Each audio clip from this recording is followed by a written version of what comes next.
안녕하세요. 오늘도 사연 살롱을 찾아주셔서 감사합니다. 저는 얼마 전 처음으로 자식을 결혼시킨 그냥 평범한 엄마입니다.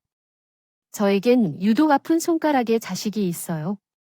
제 나이가 30이 되기 전에 10살인 아들을 갖게 되었는데 아마도 이렇게 말하면 제가 재혼을 했으려나 하고 생각하실 수도 있는데요.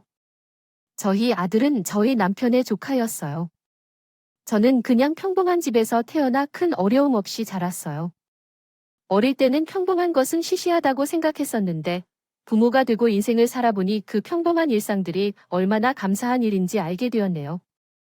그렇게 살던 중에 다니고 있던 작은 회사의 선배의 소개로 지금의 남편을 만나게 되었어요. 남편과는 첫눈에 반한 케이스는 아니지만 함께 있으면 편안했고 아버님이 일찍 돌아가셔서 자기가 그 빈자리를 대신하고 살아서인지 우직하고 성실한 면에 끌려 2년의 연애 후 지금으로 치면 조금 이른 나이인 26살에 결혼을 했어요. 그때 운명처럼 저희 큰 아들을 만나게 되었어요. 물론 그때는 조카와 외숙모 사이였죠. 저는 지금도 가끔 생각나요. 조카였던 아들을 처음 시댁에서 봤을 때 당시 어린 나이였음에도 불구하고 어딘가 그늘이 많이 있었어요. 그리고 어렴풋이 느껴지더군요. 저 아이가 어른들의 눈치를 많이 보고 있다는 것을요. 그래서 그게 내내 신경이 쓰였어요. 그리고 조카의 엄마이자 형님의 사연을 듣고 저는 아직 신혼이라 부모의 마음을 잘 몰랐지만 조카가 가엾다고 생각했어요. 그도 그럴게 남편을 비롯한 시댁 식구들은 조카의 엄마인 형님은 불쌍하고 안쓰럽다고 하면서도 조카에 대해서는 누구도 애정을 갖지 않았거든요. 삼촌이었던 남편도 마찬가지였어요. 그래서 제가 한 번은 슬쩍 남편에게 식구들이 왜 조카 아이에게 싸늘하게 되었는지 물어봤죠. 그러자 남편은 누나가 남자한테 버림받고 낳은 아이라 식구들이 그다지 정이 없다고 하더군요. 그래도 그렇지 내가 무슨 죄가 있어 그러지 말고 우리라도 잘해주자. 나도 머리로는 자기처럼 그래야 한다고 생각해. 근데 막상 보고 있으면 화가 나고 누나가 너무 불쌍해서 생각처럼 그렇게 되지 않더라고. 지금 저렇게 방황하는 것도 민재 때문인 것 같고 그런 말이 어딨어. 그렇게 생각하면 애가 너무 안 됐잖아. 그리고 적어도 형님은 자기 자식인데 민재한테 좀 신경 써야 하는 거 아니야? 보니까 어머니한테 맡겨놓고 한 달에 한 번도 올까 말까 한다며. 그렇다고 어머님이 민재를 잘 챙겨주시는 것도 아닌 것 같은데. 그야 엄마 입장에서도 반갑지 않지? 결혼도 못했는데 애만 낳았으니 그 손자가 예쁘겠어? 그리고 우리 누나 지금까지 저렇게 남들 다 가는 시집도 못 가고 저렇게 방황하는 건 어쩌면 민재 때문이기도 하잖아. 자기는 남이라 잘 모르겠지만 아무튼 우리는 민재가 좀 그런 존재야. 솔직히 이런 말하면 안 되지만 민재만 없었어도 우리 누나 다른 좋은 남자 만날 기회 충분히 많았어. 지금처럼 저렇게 살진 않았을 거라고. 아무리 그래도 민재 낳은 건 형님 선택이었잖아. 그것도 그래? 바보같이 우리 누나는 애 낳으면 그 남자가 자기 자식이라고 돌아올 줄 알았대. 근데 애 낳았다고 그 남자한테 연락하니까 자기랑은 상관없는 애라고 말한다고. 그래서 저라도 외삼모니까 잘해줘야겠다고 생각했어요. 그렇게 결혼한 지 1년 조금이 지나자 임신했어요. 산부인과에서 쌍둥이라는 소식에 깜짝 놀랐는데요. 다른 이가 아니라 저가 쌍둥이를 낳을 것이라는 사실을 전혀 생각지 못했어요. 사실 그때까지 자녀 계획은 아들이든 딸이든 하나만 낳기로 남편과 합의했었거든요. 이렇게 한 번에 둘을 낳게 돼서 모든 게 혼란스러웠지만 어쩔 수 없었어요. 모두가 사랑스러운 우리 아이들이라고 생각하니까요. 그래서 현실을 받아들이고 쌍둥이를 무사히 출산하기 위해 다니던 직장도 출산일이 다가올 즈음에 그만두었어요. 마치 제가 퇴사를 한 것처럼 기다렸다가 두 아이를 예상보다 조금 일찍 출산하게 됐죠. 는데요. 그리고 은근히 아들 손자를 바라던 시어머님의 희망과는 다르게 저는 딸 쌍둥이를 낳았어요. 남편은 오히려 아들 쌍둥이가 아니라 딸 쌍둥이를 낳음에 감탄했지만 아쉬워하시는 시어머니의 심정을 알 수 있었어요. 임신 전에는 시어머님께서 아들 손자 얘기는 전혀 하지 않으셔서 사실 이런 건 없으신 줄 알았는데 병원에서 딸 쌍둥이라고 말하고 나니 시어머님은 병원 초음파를 믿지 못한다며 아들에 대한 이야기를 하셨어요. 결국 제가 딸 쌍둥이를 낳자 시어머님께서는 이제 이왕 아이 둘 키울 때 얼른 하나를 더 낳으면 어떻겠느냐고 하셨어요. 그래서 그때부터 시어머님과는 잘 지내기 어려울 것 같다는 생각을 했어요. 아무리 아들 손자가 원망스러워해도 아직 몸도 제대로 회복하지 못한 며느리에게 또 임신하라고 하는 건 좋은 마음이 아니었어요. 그리고 제가 시어머님의 말에 대답하지 않자 아쉬움이 크셨는지 혼잣말을 하셨어요. 그 말이 정말 충격적이었죠. 그 말은 아들 쌍둥이를 낯스럽게 키우고 싶은 게 아니었습니까? 아들 쌍둥이를 낳아서 어쩌려고 하는 건지 차라리 쌍둥이를 낳아서 더 행복해지길 바라요 라고 했어요. 이 말을 듣고 나니 30년이 넘어도 그 말을 생생하게 기억하게 되었죠. 그때부터 저는 시댁에서 가족 이외에는 아무것도 하지 않기로 결심했어요. 그런 식으로 쌍둥이 육아에 전념하면서 긴 한 해를 보냈어요. 남편도 많이 도와주려고 노력했지만 분명한 한계가 있었고 두 아이를 키우느라 결혼 전보다 10kg가 감량되는 힘든 시기를 보냈죠. 특히 눈이 많이 내린 한겨울, 시어머님에게 다급한 전화가 왔어요. 그런데 거기서 형님이 차로 오는 대형 트럭에 치여들었다는 소식을 들었어요. 병원에서 응급수술을 받고 있다며 빨리 오라고 하셨어요.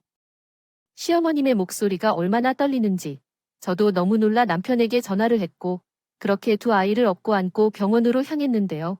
상황이 심각했던 형님은 수술 도중에 세상을 떠났고 그때야 형님이 조카의 아빠인 그 남자에게 한 번 더 매달리려 나갔다가 그 사고를 당했다는 것을 알게 되었어요. 남편과 시어머님은 그 남자에게 분노했어요. 그래서 그 남자를 찾아가 자기 딸과 누나를 살려내라며 횡포를 부렸고 그 남자는 왜 자기한테 그러냐며 시어머니가 남편을 경찰에 신고했어요. 저는 그동안 조카와 쌍둥이 아이들을 돌보며 빈소를 지키고 있었는데 두 사람이 경찰서에 있다는 소식을 듣고 얼마나 놀랐는지.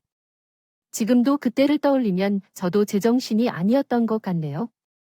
그런데 문제는 그때부터 시작이었어요. 시어머님은 그 남자의 아들인 조카를 더는 자기 손으로 키우고 싶지 않다고 했고 친척들과 상의 끝에 조카를 고아원에 보내기로 한다고 했어요. 저는 그 말에 화가 났어요. 아직 10살밖에 되지 않은 조카가 홀로 큰 빈소를 지키며 상주 노릇을 하는데 어른들이 모여서 생각한 게 고작 조카를 고아원에 보내겠다는 것이었으니까요. 그래서 제가 남편에게 조용히 말했어요. 여보, 솔직히 이건 아니잖아. 민재 입장에서 생각해봤어. 남도 아니고 가족들이 어떻게 그런 생각을 해? 나도 좋아서 결정한 거 아니야? 그리고 왜 우리만 민재를 책임져? 민재 아빠인 그 자식도 있잖아. 오히려 우리가 아니라 민재 제가 그 자식을 데려가야지. 그렇다고 우리도 맡을 수 없다고 고아원에 보낸다고? 여보, 우리도 부모잖아. 그러지 말고 자기라도 식구들을 설득해봐. 지금까지도 어머님이 데리고 살았었잖아. 어머님이 이제 싫다고 하면 우리라도 데리고 있자. 나도 싫어. 우리가 왜 우리 누나 그렇게 만든 놈의 자식을 맡아? 그리고 나도 싫은 걸 어떻게 엄마한테 강요하냐.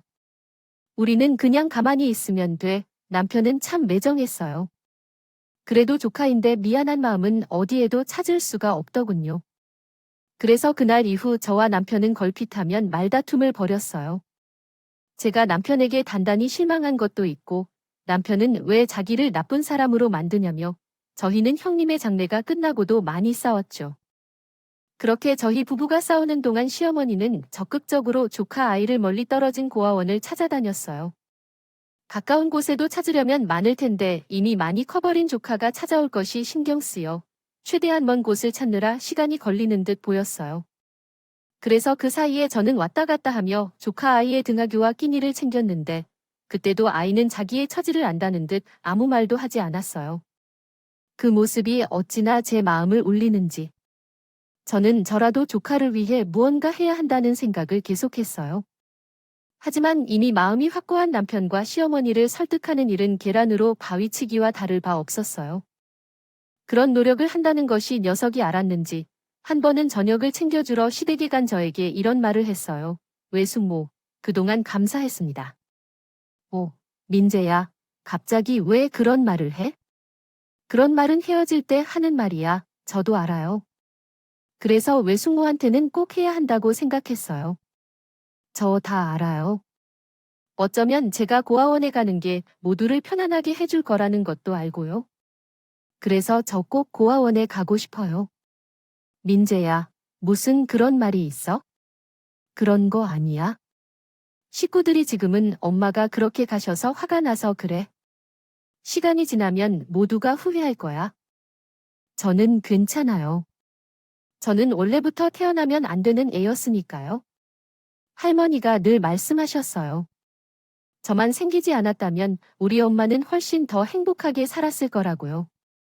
그래서 엄마가 저를 보러 오지 않는 거라고 했어요. 세상에, 저 어린애한테 무슨 말들을 했는지. 저는 더는 아이의 말을 들을 수 없어. 아이를 품에 꼭 껴안고 그만 말해도 된다고 했어요. 그리고 결심했죠. 나라도 이 아이를 지켜야겠다고요. 그래서 그날 밤 퇴근한 남편과 단판을 지으려 술상을 차렸어요. 제가 임신한 뒤에 술상을 차린 건 그때가 처음이었는데 남편은 제가 술을 끊었다고 생각했다며 많이 놀란 듯 자리에 앉았어요. 무슨 일이야?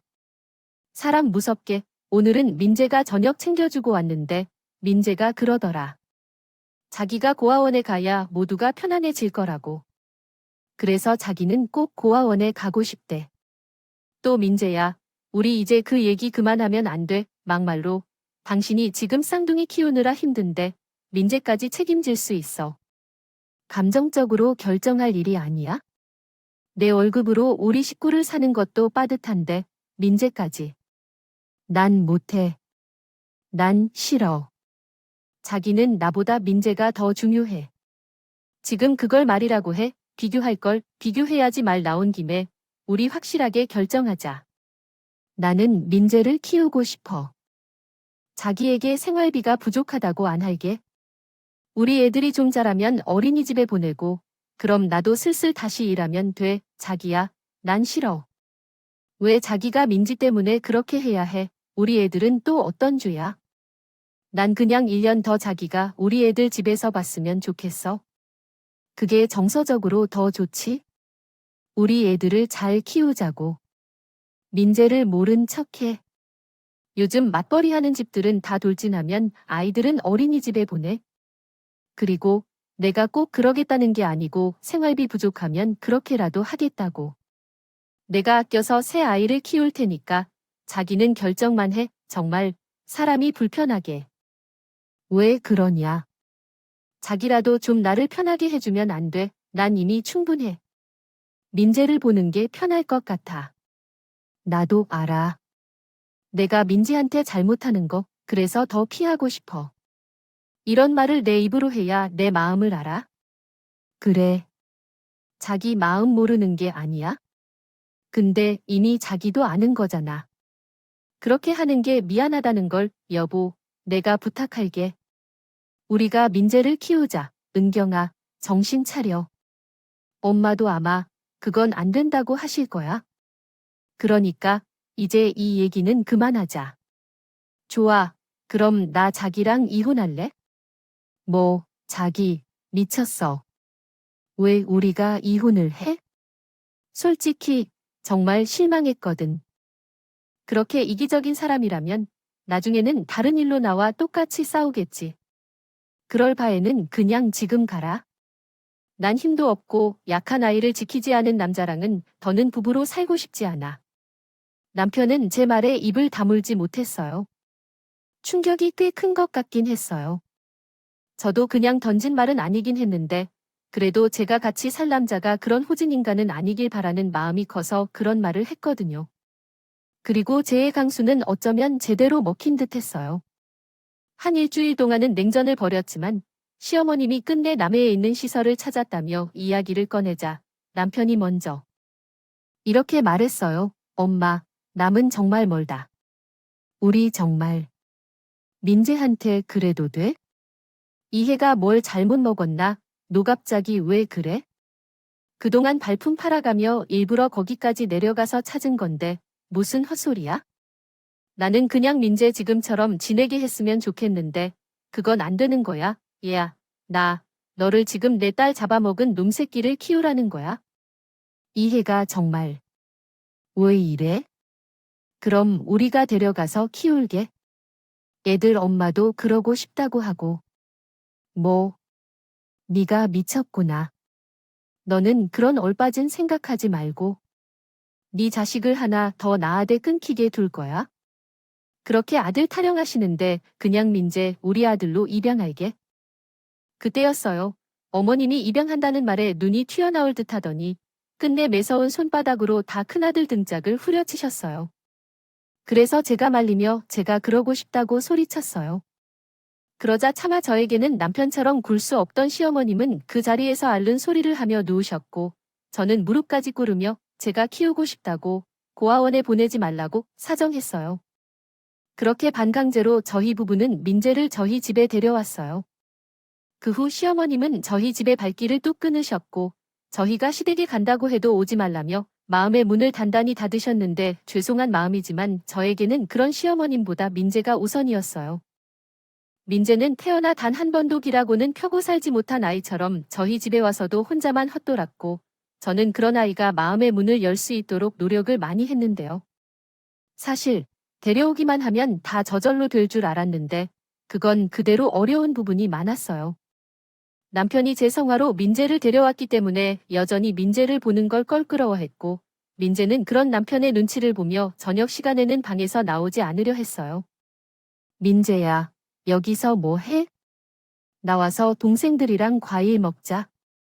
저는 괜찮아요. 이렇게 혼자 책 읽는 게 편해요. 우리 민재는 책을 진짜 좋아하는구나. 어떤 책 봐? 학교 도서관에서 빌렸어요. 재밌어요. 시간도 금방 가고 아무래도 아이는 책을 읽으며 현실의 고통을 잊으려 하는데 보였어요. 그리고 학교에서 빌려왔다는 책들을 보니 모두 하나같이 고아이거나 마음이 힘든 아이들이 주인공인 책이었는데 그 모습을 보니 제가 더 노력해야겠다는 생각이 들더군요. 그래서 쌍둥이들이 어린이집에서 늦게 오는 날이면 민자만 데리고 나가서 영화도 보고 서점에 데려가 책도 사자고 했는데요. 그럴 때면 외숙모, 책은 도서관에서 빌리면 공짜예요. 굳이 돈 주고 살 필요가 없어요. 저는 괜찮으니까. 은별이랑 은채 책 사주세요. 라고 하는데 목구멍에 고구마가 100개는 막힌 것처럼 답답했어요. 그래서 사람들이 보든 말든 그 큰 서점에서 울어버렸는데요.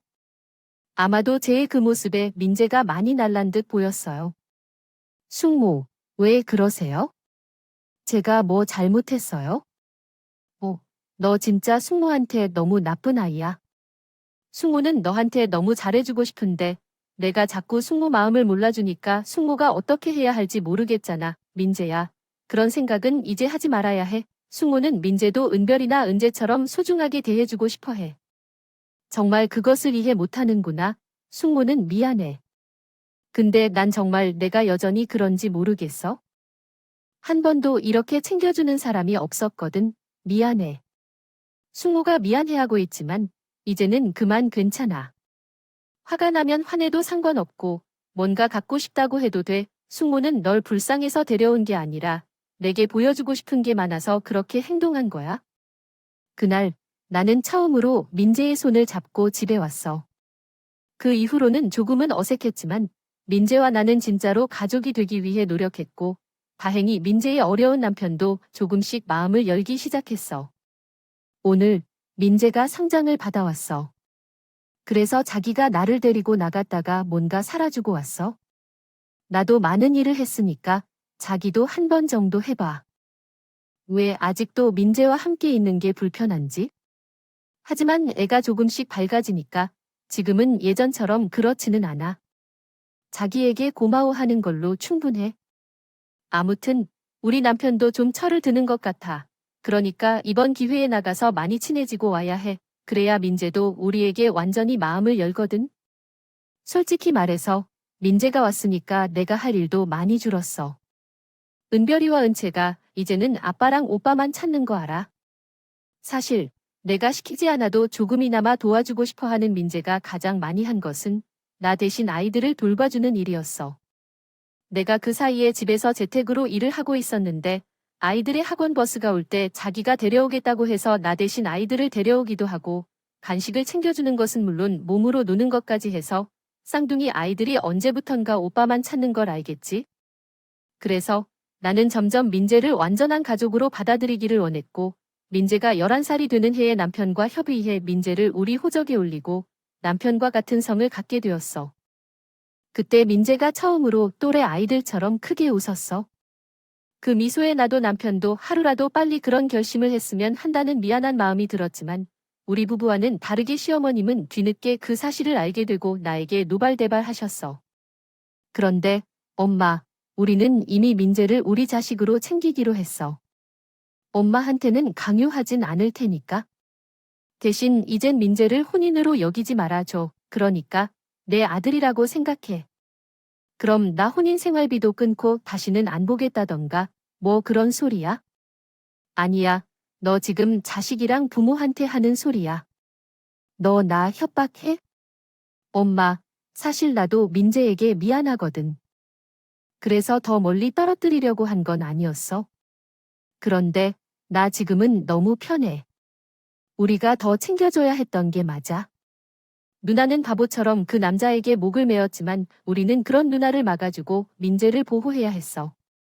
아마 그랬으면 누나도 제정신이 되어서 어딘가에서 잘 살았을 것이고 나 민재를 정말 잘 키우고 싶어. 하늘은 누나도 그런 걸 바랄 테니까. 애들의 엄마가 나에게 그걸 가르쳐줬어. 무슨 말이야? 됐어. 당장 물러나라고. 어떻게 조민재야? 나는 절대 인정하지 않아. 그렇다면 어쩔 수 없어. 아까 말했잖아. 엄마한테는 강요하지 않는다고. 엄마 마음 잘 알았어. 생각 바뀌면 다시 말하고, 그전에는 우리 이렇게 잠깐씩 안부만 묻고 살아요. 자기야, 가자. 아, 갈 때 애들이 좋아하는 도넛 좀 사갈까? 지금 문 열었으려나. 우리 빨리 가자. 저는 저 대신 기꺼이 시어머니 앞에 나섰던 남편이 고마웠어요. 전에는 그렇게 실망을 주더니 이제는 이렇게 감동을 주더라고요. 그리고 시어머님께는 한편으로는 죄송한 마음도 갖게 됐어요. 당신도 힘드니까 그러고 싶으셨을 텐데 어찌됐든 저로서는 그 불편함을 계속 감수해야 하셨으니 최소한의 도리는 저의 몫이라고 생각했네요. 그래서 생신이나 어버이날에는 음식도 장만해서 집 앞에 가져다 놓았고 그럴 때면 편지도 정성스럽게 적어서 드렸는데 그럼에도 불구하고 몇 년이 지나도 시어머님의 마음은 움직이지 않았어요. 뭐 어쩔 수 없는 일이었죠. 남편 말대로 강요할 수는 없으니까요. 대신 할머니가 그렇다는 걸 민재에게는 들키지 않으려 이번에는 저와 남편이 명절이나 어버이날엔 이 핑계 저 핑계를 대며 우리끼리 시간을 보냈는데 아마도 눈치가 빠른 녀석이니 저희가 말을 하지 않아도 알았겠죠. 알면서도 저희를 배려하느라 저도 모른 척 했을 거예요. 그렇게 민재가 고등학생이 되었어요. 민재는 제가 학원에 보내주겠다고 해도 인강이면 충분하고 그럴 돈 있으면 은별이랑 은채하고 싶은 피아노와 미술을 보내주라고 했는데 그런데도 민재는 전교에서 5등 안에 드는 모범생이었어요. 유독 수학과 과학, 그리고 국어를 잘했는데 학교에서는 독서를 많이 해서인지 이해도가 다른 아이들보다 뛰어나다고 저에게 아들 교육을 잘했다며 칭찬해 주시더군요. 제가 한 거라고는 아무것도 없는데 칭찬을 들으니 어깨가 으쓱했어요. 그리고 민재는 자기보다 한참 어린 쌍둥이 동생의 선생님을 자처하며 이번에도 저를 많이 도왔는데요. 그래서인지 어떨 때는 엄마인 저보다 오빠만 찾는 쌍둥이들이었어요. 공부도 오빠가 잘 가르쳐주고 놀아주는 것도 오빠가 더 재밌다며 아주 오빠 바보들이 되었죠. 밖에서 얼마나지 오빠 자랑을 하고 다녔는지. 딸아이 친구들 엄마를 만날 때면 민재에게 밖에 안 했어요. 그런데 또 엄마들 모임이 많이 많은 자리라 제가 나이가 어린데 어떻게 민재 같은 큰아들이 있냐며 또 이상한 소문이 돌았고 급기야 제가 재혼했다며 저희 쌍둥이 애들 계획까지 들어간 모양이었어요. 엄마랑 아빠는 재혼한 거야? 재훈이 결혼을 2번 한 거라고 하던데 엄마는 아빠랑 결혼을 2번 했어? 뭐, 누가 그런 소리를 했어? 해나 이모랑 정우 이모랑, 재율이 이모랑. 됐어. 그만해도 돼. 그리고 이제부터 그런 소리 하면 우리 엄마가 곧 연락드릴 거예요. 그렇게 말해서 엄마가 무섭게 말했다고 말하고. 알겠어. 저는 사실 그런 헛소문이 날까봐 일부러 엄마들 단톡도 안 들어가고 엄마들 모임에도 가지 않았는데 제가 나서지 않으니 자기들끼리 더 편하게 저희 얘기를 한 듯 했고 저는 이젠 그 사람들을 가만두면 안 될 것 같았어요. 그래서 한 번은 아예 작정을 하고 가장 말 많은 엄마를 불러다 앉혀놓고 저와 민재의 이야기를 들려주며 얼마나 힘들게 가족이 됐는데 그런 소문이 나냐며. 그런 헛소문 퍼뜨리는 인간들 보면 제발 저한테 연락 좀 달라고 돌려서 말하니 그런 건 또 눈치가 빠른지 그런 헛소문도 금방 정리가 됐어요. 그렇게 민재가 학원 한 번 가지 않고 수능을 치렀고 그 성적이면 서울에 있는 학교 진학도 문제가 될 것입니다. 4년 전액 장학금을 받는 대학이 있는데 그 조건에서 민재가 고집을 부려 지방에 있는 대학을 가겠다고 했어요. 타이르기도 하고 무서운 혼란을 일으켰는데 그 녀석은 결코 뜻을 꺾지 않았습니다. 그래서 남편은 민재의 등록금으로 쓰려고 모아놓은 통장까지 일부러 보여줬는데 결국 민재는 은별이랑 은채와 대학에 갈 때 사용하세요. 쌍둥이니까 2배로 나갈 텐데 괜찮아요 라며 지방대를 가겠다고 고집을 부렸습니다. 어느 날 몇 년 동안 소식이 없던 시어머니가 연락을 하셔서 민재를 데리고 집에 와 달라고 했습니다. 저도 그렇게 하려고 했는데 민재는 할머니의 부름에 마치 10살 때처럼 긴장한 모습을 보였어요. 그래서 이제 엄마가 옆에 있으니 걱정하지 말라고 했지만 마음이 불안해서 잡은 손에서 미세한 떨림을 느꼈습니다. 그렇게 오랜만에 시댁으로 들어가서 시어머님이 반갑게 맞이해 주시는 것처럼 보이는데 민재와는 눈도 맞추지 않으셨습니다. 식사가 끝나고 남편이 무슨 일로 부르셨는지 물으니 시어머님이 안방에서 어떤 꾸러미를 들고 나오셨어요. 민재 대학 가잖아. 할머니도 들었다. 장학금 받는다고 해서 지방대를 갔다 그랬다. 그러지 말고 이 돈으로 너가 가고 싶은 학교에 가거라. 엄마, 이게 다 돈이야? 엄마가 어떻게 돈이 있어? 민재 엄마 사망보험금이야? 마음 같아서는 그 돈을 쓰고 싶었지만 딸자식 목숨값이라 손이 가지 않았습니다. 그래서 그냥 이참에 털어버리려고 여기서 쓰는 게 편할 것 같아서 민재에게 주려고 하셨어요. 나도 사람인데 마음이 편하지 않겠냐고 편지를 받을 때마다 내 잘못을 꼬집는 것 같은 불편함을 느꼈습니다. 그런데 지금 생각하니까 그때 내가 남의 죄를 보냈으면 참 불편했을 것 같아요. 내가 나를 멈춰줘서 더 큰 죄를 짓지 않고 살게 되어서 고맙다. 아니에요. 저도 사실 어머님께 죄송해서 마음이 불편했어요. 지금이라도 말씀해 주셔서 정말 감사합니다. 할머니, 죄송해요. 제가 같이 있을 때 더 잘해야 했는데. 됐어, 할미야. 많이 어리석었지? 이제는 너를 허민재가 아니라 조민재로 인정하려고 합니다. 엄마, 정말 그렇게 해주실 거라고요? 그래, 이젠 내가 민재 엄마잖아. 민재를 잘 키워줘서 고맙다. 이 돈으로 민재를 공부시켜라. 고맙습니다. 그날 가장 많이 눈물을 흘린 것 같았어요. 사람이 어떻게 그럴 수 있냐며 비난만 했지만 저런 큰 결정을 할 수 있을 거라고는 생각하지 않았어요. 그날 이후 우리는 정말 한 가족이 되었어요. 서로 다른 마음을 가진 채 지냈던 시간이 있어서 그런지 끈끈하고 함께하고 싶은 욕심이 더 생겼어요. 그렇게 민재를 비롯한 쌍둥이 아이들까지 좋은 영향을 받았는지 어디 가서도 구김살없고 사랑을 많이 받은 티가 나는 아이들이 되었어요. 그렇게 저와 남편은 나이 먹는 것도 잊은 채 새 아이를 키웠고 공부 욕심이 유독 많은 민재는 형님이 남겨준 보험금으로 공과대학원 공부까지 마칠 수 있었는데요. 그렇게 대학원을 졸업한 민재는 계속 공부를 할 거라는 제 생각과는 달리 사업을 하겠다며 같이 대학원을 나온 동기들과 소자본으로 사업을 시작했어요. 저는 늘 민재가 하고 싶은 것이라면 언제나 믿고 밀어주는 편이었기에 사업을 한다고 했을 때 놀라긴 했지만 말릴 생각은 없었어요. 그렇게 작게 시작한 민재의 사업은 민재의 노력과 열정으로 시간이 지나 조금씩 성장을 거듭하여 창사 10주년을 맞이하는 제법 탄탄한 사업체가 되었어요.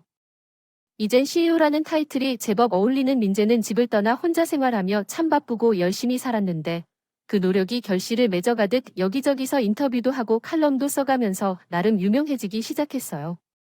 제가 키웠지만 얼마나 멋있는지 벌써 누가 사위로 받아들일까봐 걱정이 들었는데 어느 날 모르는 번호로 누군가로부터 연락이 왔어요. 기가 막히게도 민재의 친부였어요. 민재 아빠입니다. 제 연락처를 어떻게 알았나요? 그리고 아빠는요? 민재 아빠는 제 남편이 아니고요. 그쪽에 제 남편은 아니죠. 어디서 제 남편 썩어라 하고 민재 아빠라고 하십니까? 이렇게 갑자기 화를 내시면 제가 어쩌란 말이죠? 저도 민재 엄마고 한 번도 마음 편하게 살지 못했습니다. 민재도 많이 그리웠고 제 자식인데 제가 두리번거리지 못해 그 마음을 아는 사람이 있을까요? 글쎄요. 상관없는 아이라고 제 어머님이랑 제 남편까지 경찰에 신고한 사람이 그런 말을 하면 정말 이해할 수 없네요. 저에 대한 감정이 좋지 않다는 건 이해합니다. 저도 사정이 있었어요. 집안에서 약혼자가 정해져 있어서 민재 엄마를 받아줄 수 없었어요. 그래도 아이만큼은 제가 책임지려고 했어요. 참 빨리도 그런 생각을 했네요. 지금 민재가 몇 살인지 아십니까? 말 다 가리지 말고 이야기해봐요. 설마 이제 와서 부모를 물러내겠다는 건 아니시죠? 전화 중에 그런 말을 피다가 끝내 돈 이야기를 했어요. 자기도 사업을 하는데 많이 어려워서 자식인 민재의 도움을 받고 싶다는 문제였어요. 끝까지 당신이라는 사람은 쓰레기네. 자기 아들이라면서 그 아들이 성인이 될 때까지 신복 한 번 따라주지 않고 학비 한 번도 내본 적 없으면서 뭘 도와주겠다고. 당신이 그러고도 인간인가? 내 아들 주위에 얼씬거리는 생각 정리해보고 당장 끊어. 내가 경고 무시하면 다시 신고하겠다고. 뭐래, 지금 뭘 따지고 있어? 당신은 큰 코 다치시길 바라지 않는다면 당신의 욕심 여기서 정지하겠어. 얼굴이 벌겋게 화가 나 정말 싫었어요. 그때는 시어머니는 연세가 많으셔서 합가를 한 상황이었는데 시어머님이 무슨 일이냐고 놀라셨습니다. 뛰어오실 정도였죠. 예, 민재 엄마야. 무슨 일이냐? 무슨 일이길래? 생전 목소리 높이는 법이 없는 내가 소리를 다질러. 아니에요. 그냥 별 미친 놈이 미친 소리를 해서 흥분했어요. 누군데, 내 아들은 아니지? 어머님, 조참. 저는 차마 시어머님에게 민재 친부가 전화를 했다는 말을 하지 못했어요. 분명 충격을 받을 것이었고 이미 너무 노쇠하신 시어머님이시기에 괜히 충격받고 쓰러지실까봐 저는 이 일을 말할 생각이 전혀 없었어요. 하지만 남편은 알아야 할 것 같아. 저는 남편에게 퇴근 시간에 맞춰 밖에서 낮에 있었던 일을 말했어요. 그러자 남편은 얼굴이 굳어지더니 이내 씩씩거리며 그 인간에게 온 번호를 물었고 저는 혹여 남편이 그 인간을 찾아가 무슨 일을 벌일까? 우선은 가만히 있자고 화가 난 남편을 겨우 달랬어요. 그런데 그런 제 경고에도 불구하고 이 염치 없는 인간은 끝내 민재에게 접근했고 민재에게 자신이 친부라며 지금이라도 자기 호적에 올려줄 테니 부자지간으로 자기를 도와달라고 한 모양이었는데요. 부자지간으로 올려준다고요? 이봐요. 저는 아저씨가 누군지도 몰라요. 제 부모님은 세상에 딱 두 분이시고 제가 효도할 분은 저희 부모님밖에 없어요. 아저씨가 뭔데 그런 말씀을 하시죠? 나가세요. 내가 내 친아빠야. 유전자 검사하고 싶으면 해라. 내가 내 아들인데 왜 남한테 효도하려고 하니? 그러지 말고 지금 아빠가 많이 어렵다. 사업도 힘들고 집안도 힘들고 아들 도움이 필요해. 아들이라고요? 생전 나타나지도 않더니 이제 와서 아들이니까 도와달라고요. 제가 가족관계증명서라도 떼어서 보여드릴까요? 제가 누구 아들인지 보여드려요. 민재야, 극과 서류가 뭐가 중요하니? 내가 널 세상에 나오게 한 부모인데 너 지금 그 사람들한테 세뇌당한 거야? 이용당하는 거라고? 우리 부모님 얘기를 함부로 하지 마. 새해, 이용이 세상에서 유일하게 나를 아들로 받아준 고마운 분들이셔. 내가 당신 존재 정말 몰랐을 것 같아. 내가 사업을 왜 시작했는데 당신 보란듯이 성공해서 갚아주려고 시작한 거야? 내가 어릴 때 무슨 생각을 제일 많이 한 줄 알아? 당신처럼 이기적인 인간의 피가 내 몸에 있다는 사실이 너무 싫어서 피의 절반은 모두 뽑아버리고 싶었어. 그때 내 마음, 당신이 알기나 해. 저는 그때 하도 심장이 떨려 혹시나 하는 마음에 민재를 만나러 찾아갔었어요. 그리고 가는 날이 장날이라고 그 인간이 하는 말과 민재가 그런 생각까지 했다는 걸 처음 알았고 비가 거꾸로 솟는 것 같아 그대로 그 친구라는 인간을 향해 돌진하고 말았네요. 그러자 놀란 민재가 저를 뜯어 말렸고 민재는 경찰에 신고하겠다는 그 친구에게 하려면 해보라고 자기도 똑같이 신고하겠다며 응수를 했는데요. 깨갱한 꼴이 되어버렸어요. 그렇게 한 차례 큰 폭풍이 지나가고 저희 가족의 평범한 일상이 이어졌어요. 쌍둥이 딸들도 무사히 대학을 졸업해 이제 막 취업을 했고 아들 민재는 나날이 사업을 키우며 사회에 좋은 일도 많이 하는 건실한 사업가가 되어갔는데 이번엔 아들이 전화로 가족에게 소개하고 싶은 사람이 있다며 주말에 집에 오겠다고 하더군요. 사업한다고 바쁘다고 하더니 언제 연애할 시간은 있었는지. 그때 느낌이 딱 왔어요. 언제고 이런 날이 올 수 있다고 생각은 했지만 막상 그런 일이 닥치니 저는 서운하기도 하고 설레기도 했는데 민재에게 알려드렸지만 한동안 멍하니 끓고 있는 냄비를 그저 바라보고만 있었네요. 그러더니 그런 모습을 발견한 시어머니께서 식탁의 자리에 앉아서 다음과 같이 말씀하셨어요. 왜 아들의 결혼 문제를 생각하니까 마음이 뒤숭숭한가? 어머니, 언제 오셨어요? 아까 전화통화는 들으셨다고 하시던데. 그렇다, 다 들었다. 나도 그랬어. 내 아들이 너무를 데리고 온다고 했을 때 나도 너처럼 그렇게 멍하니 앉아 있었다. 어머님도 아들이 결혼을 한다는 것에 서운해하셨어요.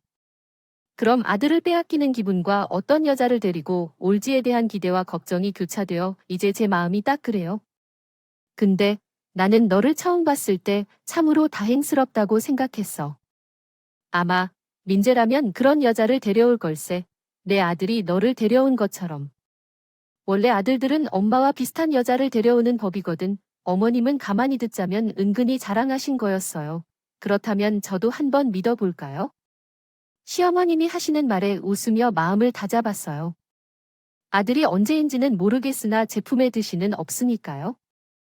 그러고 남편에게도 이 사실을 얘기했는데 남편은 묻지 않은 채로 참 기이해하는 듯했어요.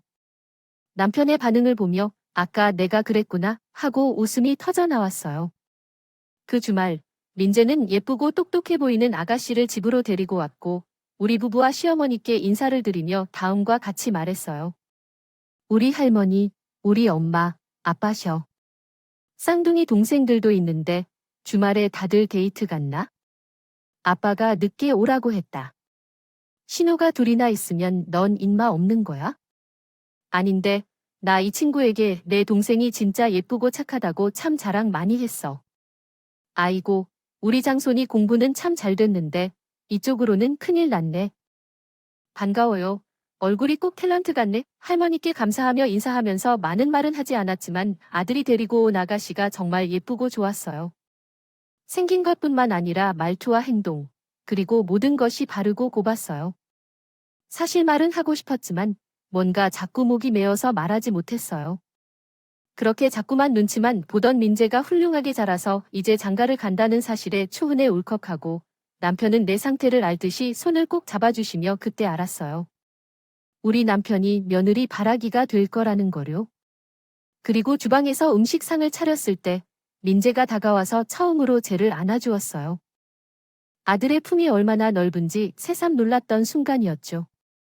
엄마, 그동안 잘 키워주셔서 정말 고맙다. 앞으로도 평생 엄마를 잘 다룰게. 넌 항상 나에게 잘해왔어. 이제 그만하자.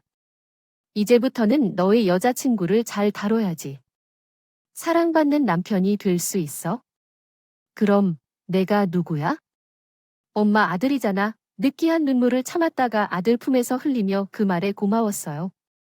부부는 결혼 준비를 하는 아들과 예비 며느리에게 적지만 부모가 야할 도리를 하고 싶어 거액의 혼수자금으로 준비한 1억 원이 든 통장을 건네주었는데 그날은 왜인지 민재가 아무 소리 없이 그 통장을 가져갔고 결혼식이 코앞에 다가왔을 때 어느 날 우리 부부가 준비한 돈에 공 한 방이 더해지며 계속 진행됩니다. 부처 가져왔습니다. 아, 이게 뭐야? 10억이나? 뭘 놀래? 그동안 이렇게 잘 키워준 것보다는 비해 적은 돈이지. 무슨 소리야? 왜 그런 걸 돈으로 계산하냐 엄마는? 내가 이렇게 키워줬잖아. 아니야, 뭐, 꼭 돈으로 계산하는 게 아니라 이제는 장가 가면 아마도 내 마음처럼 할 수 없을지도 몰라. 내 마음이 그래. 그걸 보여주고 싶은 거지. 그래, 여보. 우리 아들이 노력해서 성공한 것인데. 역시 아빠 미리 알아차렸네. 그래. 그러니까 결혼해서도 집에 자주 올 테니 당신은 왜 그런 소리를 해? 며느리가 싫어한다고 다 그래? 그럼 너 혼자라도 자주 와. 엄마는 못 보면 병들어. 알지? 엄마, 아빠 자주 올 거야? 신혼집도 가까운 곳에 샀어. 어머, 우리 오빠 센스 없네. 새언니 완전 싫어할 거야. 아니야, 그게 아니라고. 새언니 좋다고 그쪽으로 하자고 했거든. 너희 둘은 자식짓 하면 용돈 안 준다고. 왜 그런 서운한 말을? 우리는 잘할 거야. 우리 가족은 마지막 회포를 풀었고, 이제 활짝 웃으며 다 커버린 민재를 보며 이렇게 정성을 다하며 키웠다면, 만약 지키지 못했다면 어떻게 됐을까 생각하며 감사하다. 아마도 그때 내가 용기를 내지 못했다면 이렇게 행복하지 못했을지도 몰라. 그것을 알아. 사실 그때 나의 결정은 친정에서도 반대를 받았어요. 내가 낳지 않은 아이를 키운다는 것이 생각보다 쉽지 않았기 때문이었어요. 하지만 나는 뜻을 굽히지 않고 친정과는 거의 연락이 끊어졌는데, 그런 저의 외로운 판단이 지금 이렇게 감동으로 돌아온 것에 칭찬을 받지만 씁쓸하게 생각했어요. 어른으로서 당연히 할 일을 하지 않았으면 지금 이 완전한 우리가 되지 않았을 거지만, 지금은 누구나 내 아이를 사랑하지 않는 사람이 없으니 그것만으로도 감사할 수 있는 사람입니다. 이 자리를 빌려 이제 사돈이 된 지 얼마 되지 않은 분들께 전하고 싶은 말이 있어요. 귀한 따님을 우리 아들에게 주셔서 대단히 감사합니다. 쉽지 않았을 결정이었을 텐데 우리 아들을 받아주신 그 마음에 깊이 감사하며 우리도 앞으로 일을 정성스럽게 할 것입니다. 항상 그 마음을 가지고 오래도록 기도합니다. 아들에게도 제 마음을 전하고 싶어요. 아들, 엄마가 고맙고 사랑한다. 지금까지 이야기 들어줘서 정말 감사합니다. 세상에 죄 없이 상처받는 어린이 없었으면 좋겠어요. 그런 아름다운 세상이 되길 바라며 이야기를 마치겠습니다. 건강하고 행복하세요. 감사합니다. 사연 댓글에 응원과 현명한 조언을 부탁드립니다. 좋아요와 구독은 저에게 힘이 됩니다.